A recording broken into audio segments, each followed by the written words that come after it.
Moïse Lida Kouassi.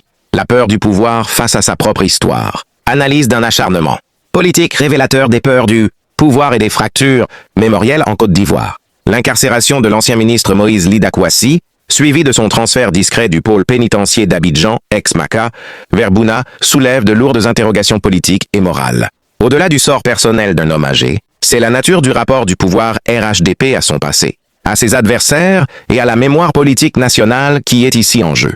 On se rappelle, Moïse Lida Kouassi avait été arrêté le mercredi 6 juin 2012 à son domicile du quartier de Djidjolé, à Lomé au Togo, ensuite transféré en Côte d'Ivoire dans des conditions qui avaient suscité une grande émotion dans l'opinion publique. Ancien ministre de la Défense et acteur politique de premier plan, Moïse Lida Kouassi a exercé des responsabilités publiques durant des périodes de forte tension politique et institutionnelle, notamment celles marquées par des contestations de légitimité électorale, des recompositions du champ sécuritaire et des conflits armés ayant affecté le fonctionnement normal de l'État ivoirien. À ce titre, il demeure un témoin direct de séquences historiques sensibles, encore largement débattues dans l'espace public national. C'est précisément cette qualité qui semble aujourd'hui déranger. Car le pouvoir politique, lorsqu'il est sûr de sa légitimité et apaisé dans son rapport à l'histoire, n'a pas besoin de s'acharner sur les vieillards, ni de déplacer ses opposants dans des conditions opaques. Le transfert en catimini de Moïse Lida Kouassi vers une prison éloignée, dans une région historiquement sensible,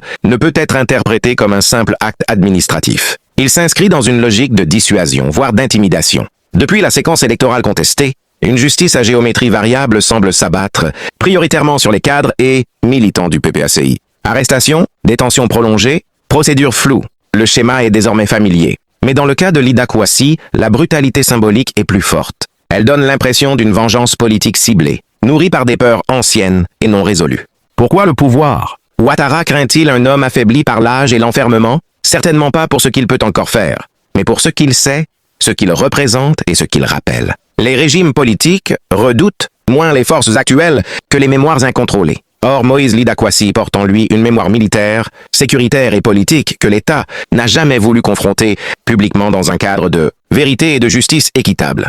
Cette situation révèle une faiblesse structurelle du pouvoir, l'incapacité à solder les conflits du passé par des mécanismes crédibles de réconciliation nationale. Faute de justice impartiale et de récits communs, l'histoire continue de hanter le présent. Et ceux qui en sont les dépositaires deviennent, aux yeux du régime, des menaces potentielles. En s'acharnant sur Moïse Lida Kouassi, le pouvoir RHDP ne démontre ni force ni autorité.